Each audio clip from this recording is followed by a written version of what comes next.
I'm Roy Lee Lindsay with the North Carolina Pork Council, and I want everyone to remember bacon makes everything better.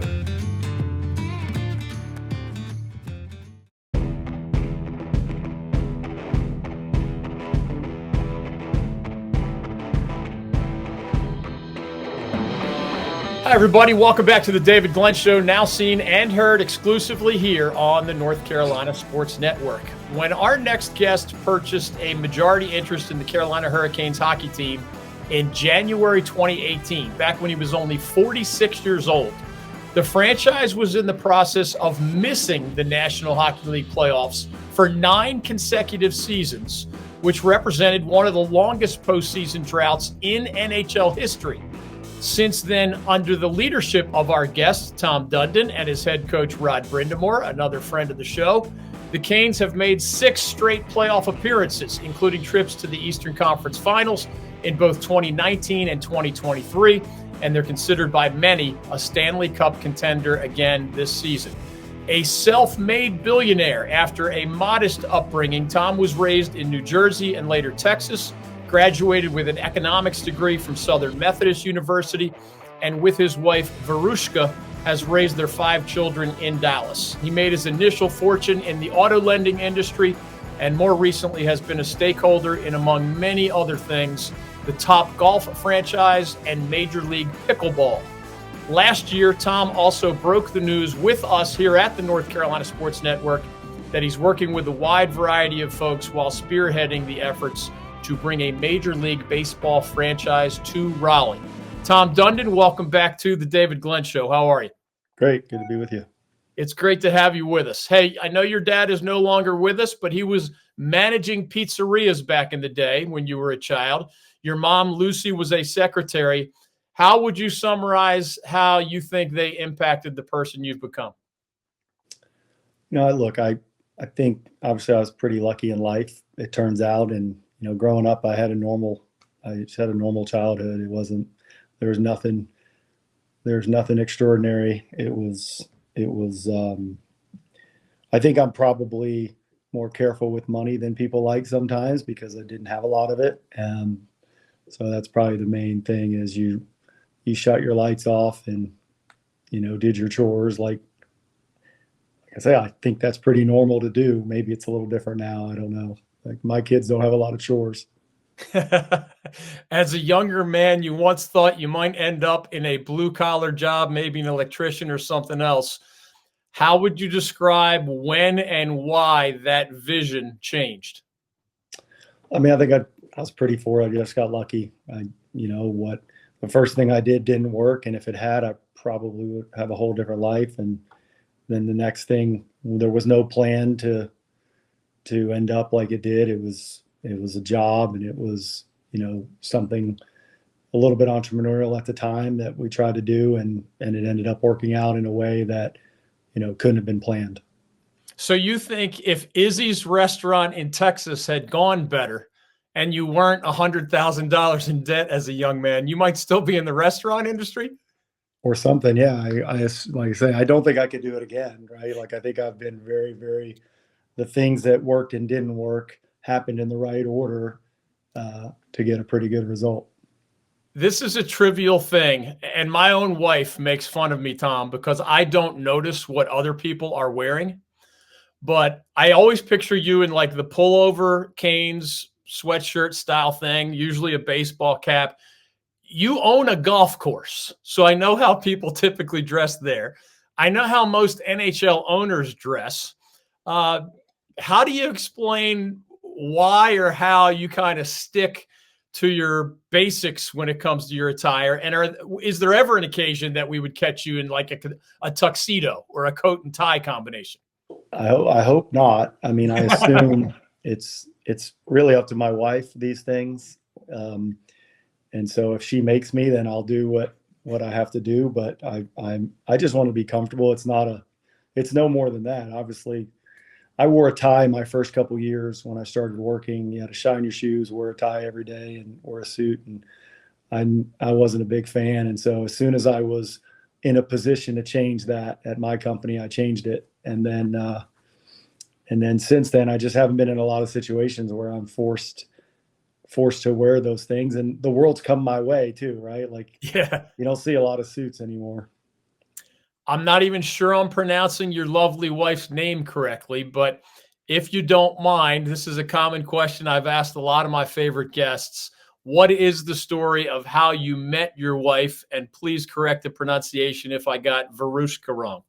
Nope, you pronounce it right. It was just we met through friends. My best buddy was dating her best buddy, and they introduced us. And she lived in California, and we talked on the phone, and then ended up hanging out together. And it's been pretty easy ever since. You guys can't be far from the big anniversary, 25, if I remember correctly, right? I mean, are you a romantic guy that has creative gifts or stuff like that? Or would at least that one be a big one? If it's not, if I remember, your oldest child is early 20s. Your youngest is like, what, 8 or 9? So Yeah. I know that range. How do you respond to all that? Yeah, I mean, if I'll do what she wants to do. Like, if she wants to go on a big trip, we'll do that. She wants a party, I'll do whatever suits her. I'm easy on this stuff. We're not big gift people. We're not very materialistic, I would say. It's just neither one of us are intrigued by some of those things. I've got some daughters that maybe are, but so yeah, I assume she and I will go do something together. Carolina Hurricanes owner Tom Dundon is joining us on the David Glenn Show. You told us some funny stories when you first got to Raleigh. Some of your buddies didn't even know there was a National Hockey League team in Raleigh. They thought it might be in Charlotte or whatever. Your kids were into lacrosse and other things and were like, Dad, really, a hockey team? When you fast forward, how do your wife and 5 kids embrace hockey today compared to when you bought the team more than 6 years ago? Yeah, I mean, my wife doesn't. It notices that it makes me happy. So, but she's not as close to it. She cares more about, something happens to one of the guys or something, their family, like more normal stuff like that. But the boys, my older boys, love it. My kids want to go when they can go, but it's hard with school. And my little 8-year-old thinks Fetch is his brother. So. Are you on skates often? And how about your youngest? I remember there was a time that maybe your youngest child can end up being a hockey player because it was kind of too late. Your boys had gotten into lacrosse and other things, and that seemed to be your final shot. Yeah, I tried a little bit. It wasn't a natural, and it's really difficult where we live. It's not easy to do it. It just never really took off. We exposed it enough to find out if we're going to catch lightning in the bottle. And I can't ice skate, and I don't try. Yeah, I'm not very good at it either. And I grew up in Philadelphia and even played some street hockey. You mentioned where you have an incredible house in the Dallas area. I assume it's the same one you've had for a while. I've read that you still lack a place to live in Raleigh, and you, for a while, didn't even have a car in Raleigh. So how often are you in Raleigh, let's say, during the course of the season that's about to start, on average? How do you get around, and why do you do it that way? Originally I thought I'd get a place, and then I stayed at that Umstead Hotel, and that was pretty good. Yeah. And, and so it's so convenient. And then, I don't have a car. I'll come in Friday morning. I'll go see everybody. And then probably I was either going to go to Tampa, but it looks like that game's canceled. And then I'll just go home after the game, and then come back if there's something to do. In the beginning I was there a lot, but now I'm more in the way than I'm helping, because there's only so far you can push certain things. And I think we've got in a pretty good spot, and we could always do better, but I don't add a lot of value for sure on a daily basis. I guess it matters whether the Canes are home or away, but in a given month, since you are the father of 5, are you in Dallas 20 plus days a month? How does that usually work? Yeah, I'm in Dallas. If I'm not on vacation with the family or somewhere with my wife, I'm in Dallas unless I go to a game. I think we've talked about this. I don't love going to the games because I'm too nervous, and I don't really want to be around people when the games are on. And so how's that fun for anybody, And so if you could guarantee me the outcome before I go, I'd go to more. But unfortunately, I think we win a lot, but we don't win them all. This is a philosophical question that if you're like me, you'll probably think of the best answer like later today after we're done talking. But what is an example of something you carry around with you or you keep in your home or office that maybe has little or no financial value, but means a lot to you? I don't know. I don't really carry anything around. I need my phone. My family would say it's my phone just because it's all I use. But yeah, I'm not very sentimental. You don't carry your kids around with you. So are we catching you in your home office right now? Yes, and I haven't been in here in 4 months. So I came in here just because I know it's quiet. I was told that you didn't even know that your office at what's now called the Lenovo Center, formerly PNC Arena, even had a phone. Is that true? Is that how rare you were there? Yeah, and now they took it. And so when I went back, I was in Raleigh last month, and I don't have an office anymore. So. No, the owner of the Carolina Hurricanes does not have an office in the building that you help run. Yeah, I don't get an office. I don't know where they're going to put me. We'll see. Oh, Tom Dundon is joining us on the David Glenn Show. You reached a point in your life about 7 years ago, I think it was, where you wanted to either, in your words, buy a large company that needed fixing, quote unquote, or you wanted to become a professional sports team owner. Yet you sort of did both with the Canes, as it turned out. But I remember that you at least took a glance at the Carolina Panthers when they were for sale, the Houston Rockets, the Brooklyn Nets of the NBA when they came on the market at a roughly similar time. Were those multi-billion-dollar teams in the NFL and the NBA, were the price tags too high? Did it not meet the value test that you seem to apply to everything? Or did you just not, view them as good long-term investments, or there were bad fits in other ways? Yeah, probably a little bit of all that stuff. I think I was dead wrong on whether or not those were value at the price. The sports over the last 7 years has been pretty impressive asset class in terms of appreciation. And so any team anybody bought 5, 6, 7 years ago, or you would have been a good idea regardless of the price. The prices were all fair, but I didn't know it at the time. I thought the prices weren't fair. So it was probably mostly I didn't think it was fair value, and then probably secondarily is a lot of money, and how much money do you want to have tied up into something that, for me, I was doing because I wanted to, not because I thought it was I didn't think this was a good financial decision when I did it. And so I didn't know how much ego I could appease of my own just to have a team. You don't seem to have a ton of ego, and you seem very willing. Among the successful and wealthy people that I know, you seem very willing to say the words "I was wrong" out loud, just as a matter of fact statement without any concern. Were you always that way, or did you have to come to the conclusion that was the right way to be? I don't know. I think, I try to tell my kids, try to figure out when you're wrong quick so you can get to go do what's right. And look, I mean, it seems obvious that over time you're going to have new information. So there's a difference between I'm happy with the decision I made at the time based on the information I had, and now with the new information, knowing you were wrong. And so I just try to go through a process when I make decisions, and then, it's impossible to predict the future. But I don't know why anybody would ever worry about being wrong. It'd be impossible not to be. And I think it probably would do more harm than good if you can't admit it. And by the way, I'm sure I don't admit it enough. Well, that logic makes sense to me, but I haven't seen some of my own employers over the years willing to kind of follow that lead. Help me with these numbers if I get them wrong, but there were reports that the value of the Carolina Hurricanes franchise has more than tripled during basically 6+ years of your ownership. There was a 300 million-ish number thrown around. Now there's an almost 1 billion with a B number thrown around.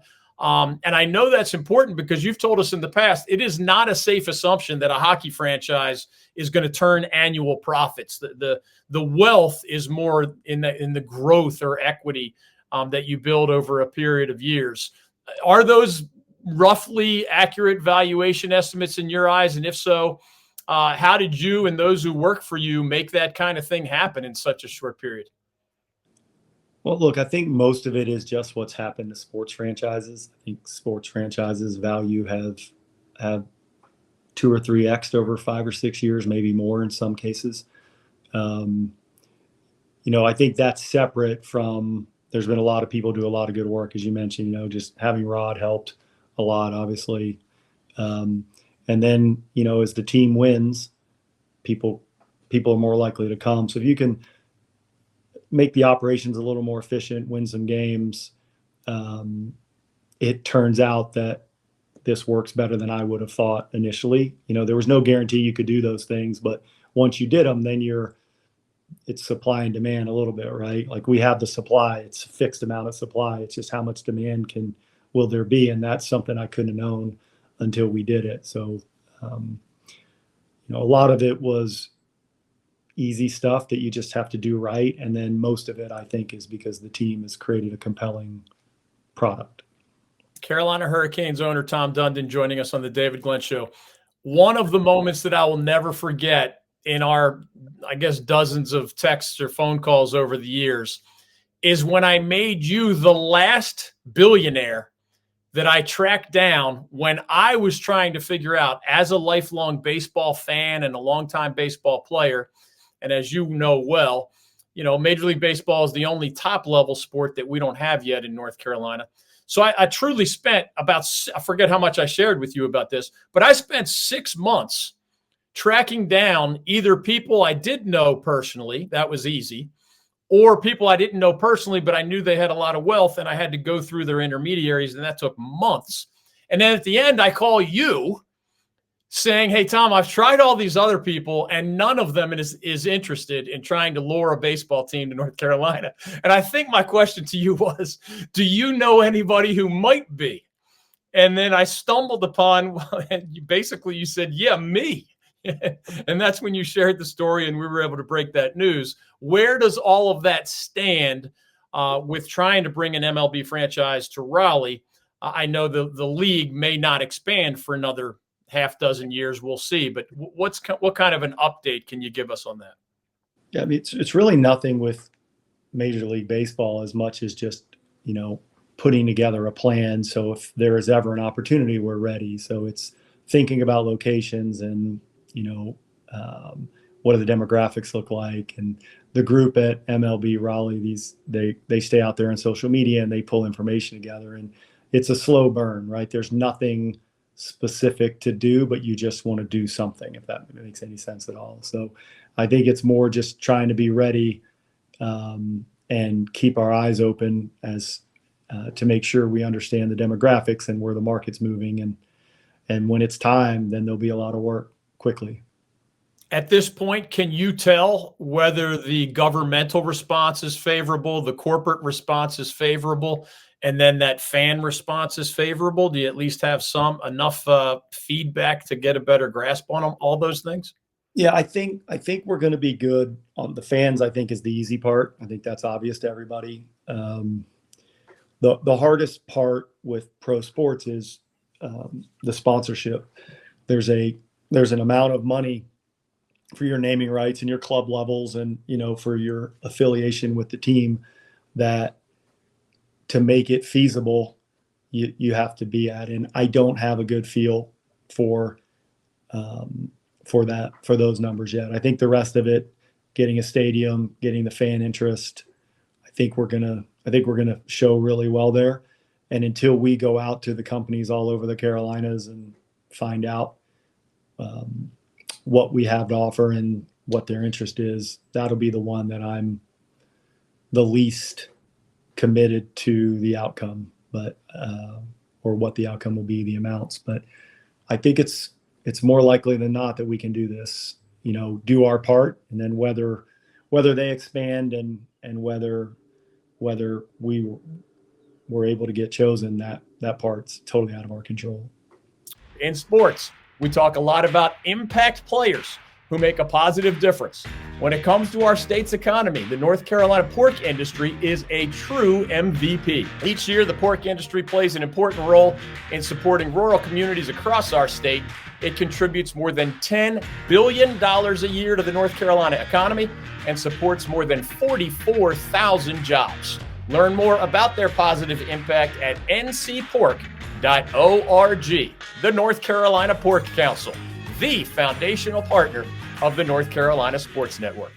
Michael Berard, Managing Director Investments with the Founders Group at Stifel, works with a select group of high net worth individuals and institutions to develop and implement investment plans tailored to their specific objectives and risk tolerances. If you are interested in highly personalized, well-researched guidance and outstanding personal service, you can contact Michael at 984-364-2002. That's 984-364-2002. Stifel Nicholas and Company Incorporated, member SIPC and NYSE. You once shared with us very transparently another story from when you first purchased the Hurricanes, that in your eyes, you made a mistake in the business sense by becoming emotionally attached to the transaction, and that you had to sort of grovel your way back into negotiations after walking away from the table when the previous owner rejected, your quote unquote final offer. How do you describe your emotional attachment to the Canes now? And how does that impact, your long view on what your goals are as the owner of the Carolina Hurricanes? And, with a lease all the way, 20 years into the future, do you want to be the Carolina Hurricanes owner for that kind of a long period? Yeah, absolutely. It's for whatever reason, it's what I think about the most, right? It's the problem I like to try to solve every day. And so, yeah, I've never thought about not owning the team.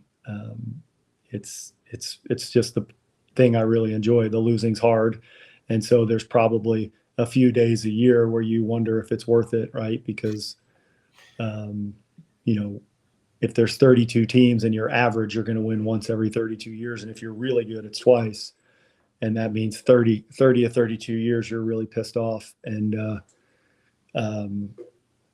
that's a little bit self-inflicted, right? You most likely know that's how it's going to end.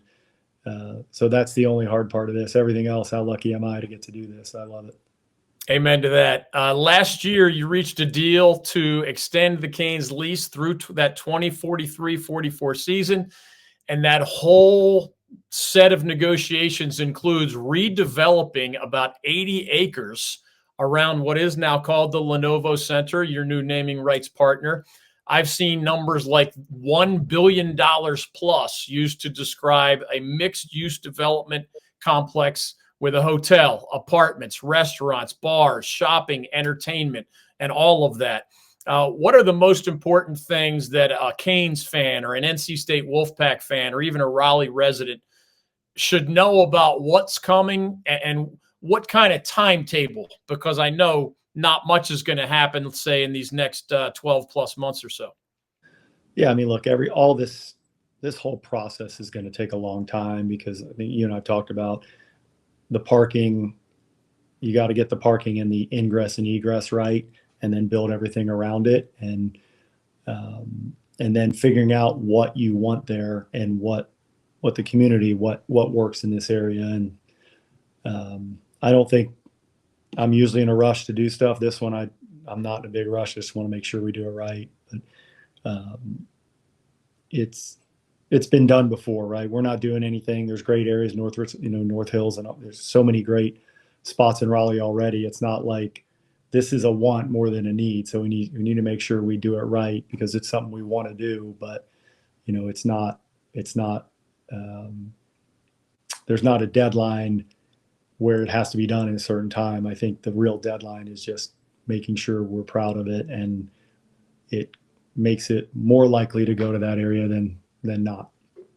One of your companies is actually a real estate development oriented companies that will be involved in this this huge Raleigh development prospect. Do you ever get to the point where you feel like you're juggling too many balls at the same time? Because I haven't even listed everything. You say you got your family. The Canes are the center of your business universe. You own a golf course. You built and own a golf course in Dallas.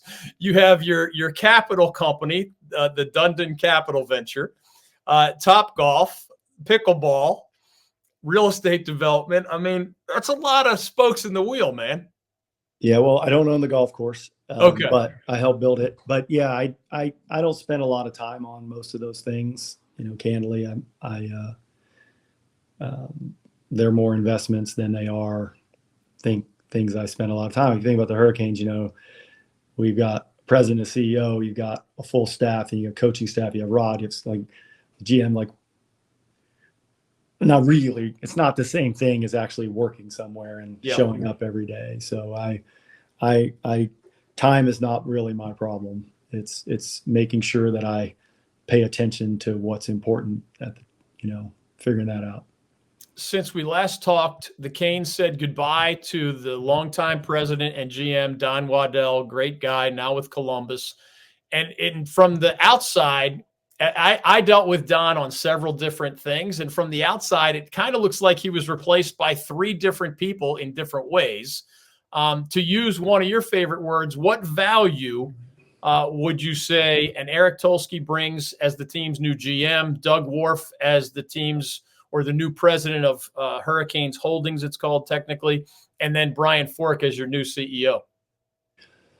Yeah, I mean, look, Don and I talked about it for years. We probably had looked at bringing in people for each of those roles to work for Don and we just didn't do it. I don't know what happened exactly. We've laughed about it, but so he was doing a lot, and it's impossible for one person to do all those things with the same amount of sort of follow-up. And so by breaking this up in a more traditional way, I just think it allows a little more attention to detail sometimes, right? Like Brian in his role as CEO to develop on working on the development and the community relations and just making sure that this one segment is focused on. And then Doug is going to do more of the day-to-day ops on the hockey team and as far as tickets and sponsorships and community service. And there's so much that happens. It's like it's its own little city, the Lenovo Center and everything that happens around it. And on Eric's side, Eric's actually, I think he's just hiring another person now and has brought in a couple of new people. So I think we were probably lighter in the amount of people we had running hockey, and it's just having a little more coverage. And Eric's not doing that much different than what he was doing before. It's just he's doing a little bit more and then bringing in somebody to do some of his stuff. But I don't think there's a big change in anything we're doing. It's just maybe people had put a little more focus on whatever it is they're working on that day. Just a couple more things for Tom Dundon, the Carolina Hurricanes owner and a guy who helped turn around a franchise that I've shared this with Tom. I have been a season ticket holder of for more than 2 decades at this point. There aren't many guests, Tom, where I actually wear the colors of the person I'm interviewing. I've tried so hard to be an objective journalist about most sports that I cover that I made clear 25 years ago that I am not at all objective about the Carolina Hurricanes. I'm part media member, but I am literally sitting like 8 rows from the ice these days and bring a lot of friends and family and clients. So I just want to ask you a question, one, as a fan, where as much as I'm an optimist, glass half full guy, I believe in you. I've been a good friend of Rod Brindamore for a long time. I love a lot of the players. From sort of that 10,000 feet view, I have to say that I saw more outgoing talent and experience with Pesce and Shea and Gensel and Teravainen and Nason and others than I see in incoming talent in terms of new guys. I mean, I'm glad you re-signed a lot of your own key players. Do you believe that this year's team should have, the same kind of high expectations right out of the gate, given their personnel, that some of your recent teams have had? Probably, just because I think we've talked about whether you're the first or second best team or the fifth or sixth best team over 1 million games, over the small sample size, which becomes the playoffs, there's really not much difference. I don't think our team, that the team we had for the playoffs last year, would probably cost $100 million to bring back. So that wasn't even a feasible idea. And then a lot of the players you're talking about earned contracts that probably long-term were going to be difficult to fit in, given how much youth we have and got to pay everybody. And so, yeah, I think we're not much different than where we started last year, but obviously when you get to the deadline, add a really good player, we don't have that piece. And the question will be, will one of these young guys make up for some of that or not? But it's pretty small, within 20 players, candidly. So yeah, I don't think the expectations have really changed much. I think, like I say, that team at the end of last year would beat this team in 100 games by 1 or 2 games. Like it's not as big a difference as it feels when people leave, because it's not like there's not somebody else going to put on the jersey that night. I am a better person and a more effective business owner for having known and learned from Emily Parks over many years now. Emily's company, Organize for Success, helps multi-passionate business owners and executives bring harmony to all the layers of their lives, from work to side projects, from friends and family to hobbies, community, and beyond. With Emily's help, you too can make every minute matter. She helps you determine what earns your time and how to efficiently accomplish what matters. One of the many things I love about Emily is that she does not impose her will on her clients. She listens to them. That way she can better help them cultivate the lives they want to live. You can set up a complimentary call with Emily today by visiting organizeforsuccess.com. That's organize, F-O-R, success.com. The Lawson Insurance Group in Raleigh is a family-owned business led by 3 actual brothers who happen to be huge sports fans: Ken Lawson, Miller Lawson, and Michael Lawson. I know these guys, I trust these guys, and I send these guys my own insurance business and that of my family. The next time you have insurance needs, I hope you'll do the same. The Lawson Insurance Group is known for its commitment to community and its dedication to ensuring that North Carolinians and their businesses are prepared for life's inevitable challenges, with the reminder that as a high street insurance partner, Lawson Insurance Group offers local expertise and support that, combined with High Street's extensive national resources, means more choice and support for you as their client. To learn more, search Lawson Insurance Group online. The Lawson Insurance website will be the first link that pops up. Rod seemed to have like a personal reaction to saying goodbye to some of the guys that had been here a long time, the way a fan would, but certainly coach players can become very close. I've been fascinated. Some of your Dallas buddies say that you are a well-liked guy, but you don't allow a lot of friends in your inner circle. The NHL's commissioner, Gary Bettman, describes you as a well-liked guy, but not necessarily close to other NHL owners. It's not like you socialize with any or many of them. How does it work with you and players? I mean, you're the boss. Are you around enough to form those kinds of bonds where it's harder to stay arm's length and unemotional with some of your decisions? No, that's a good question. I mean, look, I won't do anything that's not best for the team. And so that's hard sometimes, because the one person who you want to be nice to at that moment would mean there's 20 others plus our fans that you wouldn't be doing the right thing. So I don't have a hard time. I have a hard time because I want to help them all, Yeah. And if any of our players need anything, like I appreciate what they do for us. And after hockey, or if they needed advice on something, but as far as how we do contracts, the only variable is it going to help us win the most games for the longest amount of time? And that it's no fun that's the deal, right? That's just the way it is. And it goes the other way when the players are at free agency. For the most part, they have one thing on their mind, and that's, how do I get the most money? And I've never been mad at somebody for taking that position. Yeah. But look, Jacob Slavin and Aho and Svechnikov are different for me, and they have been since I got here for whatever reason.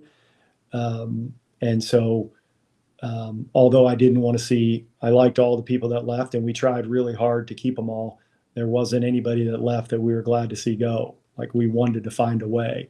And I think most of them wanted to find a way too. But at the end of it, there was only so much you could spend and within the cap. And so, yeah, I haven't been in a position yet where there was someone that you just couldn't let go. The closest I've been was Slavin and Aho, and they both did their deals a year early. And I don't know how it would have felt if those two had gone differently. That would have been very, very, very difficult. And it's not to say that these this summer weren't difficult. It really stinks. Good players, good people when they leave. But, go back and look at the roster 5 years ago, 10 years ago. This is just the business we're in. And it's unfortunately, it's the worst part of it. But it's not changing. It might get worse. By the way, when Tom made the reference, just so everybody's clear, when Tom made the reference earlier that it would cost $100 million to keep all those guys, he was referring to the salary cap. I forget the exact number of the salary cap, but it just becomes impossible. Is it almost 80 million these days? 88. So we're okay. Our cap's 88. It would have cost over 100 if we gave everybody the contracts they got. And on top of that, the term of those contracts would have been things that there's a chance, you never know with any individual player, but there's, historically some of the terms would make it more difficult. I think every one of the players that left is going to be a really good player now, for sure. Yeah. We don't know what the future holds, and we try to manage that. It's really tough. And we have a couple of young ones that are coming that are they had to have a spot, right? They're good enough. You just don't know it yet, right? And candidly, I don't know it either, right? Nobody really knows it, but you have to sort of project some of these things. So a couple final things. I was fascinated by your negotiations with Rod Brind'Amour, who does have his new deal, of course, terms undisclosed. I feel like I have a sense of both of you, Rod over 20 plus years, you over maybe 6 or 7. But there is no salary cap for your coach, right? You kept saying, we're going to get it done. You praise Brind'Amour as much as I've ever heard you praise anyone. He calls you truly, this is his quote, the smartest person I've ever met. He jokes that you guys he thinks you disagree more than you agree. And yet there's obviously a mutual respect there. You don't have to get into any of the personal stuff, but how did you get that done, given that it just is a flat out different dynamic? When he jokes about how if you want to save a nickel, you'll save a nickel. But, he's got his wife, Amy, screaming in his ear that these other coaches make more than he does, and he's a better coach than they are. Well, she's right. She's right about both those things. Yeah, I don't know. I actually, Rod told me he didn't want to deal with me on it and asked me to let Don do it with him, and that's what I did. Okay. And so they had it done way before it got announced, and the stuff that was left was all things that, just were tiny in the big picture. And so I was never worried about it. But yeah, it would be difficult, right? It'd be more difficult for me to do a deal with him than a normal deal, right? You're just human. And half the time I disagree with him, and he knows that just disagreeing with him just so he hears another point of view. I don't necessarily 100% disagree with him as much as he might think. But we're obviously lucky to have him, and he and I probably handled it wrong, because once it was done, we should have just said it was done, and then they could have dealt with the last little bits of paperwork in private. But it became something, maybe it became more of a story. I was shocked when I found out that it wasn't done, to tell you the truth. Like I kind of thought this was pretty easy in the big picture. Man, I'm glad it worked out. Last thing for you, and I understand if you don't want to dive into the details here, this is a little bit more sensitive, but you and Mark Cuban are both very wealthy people from the Dallas area. I've seen you described as friends. He, of course, the longtime majority owner of the Dallas Mavericks. I think he still owns some of that NBA franchise. You the Hurricanes guy. Cuban has been over the top, outwardly, adamantly, aggressively political, and thinks one of the two presidential candidates, he describes him in extremely critical, negative ways. And I saw you, not nearly as outward, but went on Fox Business and said, you don't see it as simple as Mark sees it. Just give us a sense when you own a professional sports franchise. I've known Coach K for a long time, and he has gone out of his way to not chime in on many enormous political matters. Michael Jordan made a famous quote years ago that Republicans buy sneakers too. So I get why people don't come out more aggressively on what I think are incredibly important topics as a lawyer and as an American. Give me your philosophy on that. And if you want to follow up, you said like a sentence on Fox Business, but it was viewed as you being okay with the same candidate that Mark Cuban has a disgust and a distaste for. Yeah. So Fox asked me to come out for some pickleball thing, and that's what I thought I was doing. I was, because I'm involved with this pickleball league. I feel like I'm supposed to help if they ask me to. And then they asked me a question, and it was really, I think it was more about Biden, and they're saying like a bunch of billionaires have come out. And my position at the time was just, given sort of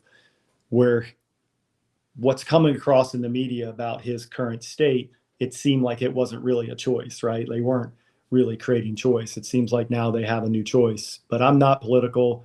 I don't necessarily agree with Mark. I think he's passionate, but he's sort of way on one side, and I don't think the world's quite that simple. The problem is in this you have two choices, right? Yeah. Whether you love them both or hate them both, you only have two. And so I can understand why it's emotional for people, but I don't spend too much time on it, and I'm pretty down the middle like every other human I actually know. Like I don't know a lot of people that are so polarized by all these issues. But since you have to pick one or two, and if he wants to back one of them, that's his right. He has his ideas. His name is Tom Dundon. He is the owner of the Carolina Hurricanes and an all-around good guy. It's fascinating to talk with you, Tom. I appreciate you letting me pick your brain a little bit on some personal stuff and some professional stuff. Thank you for this visit on the David Glenn Show, and really a whole bunch of them over these last 6 or 7 years. All right. Good to be with you, David. Thanks. I will see you at the Lenovo Center. That's right. I still mess that up from time to time, but I'm building it's good getting habits. easier. Yeah, amen. Thanks, Tom. Take care, bud.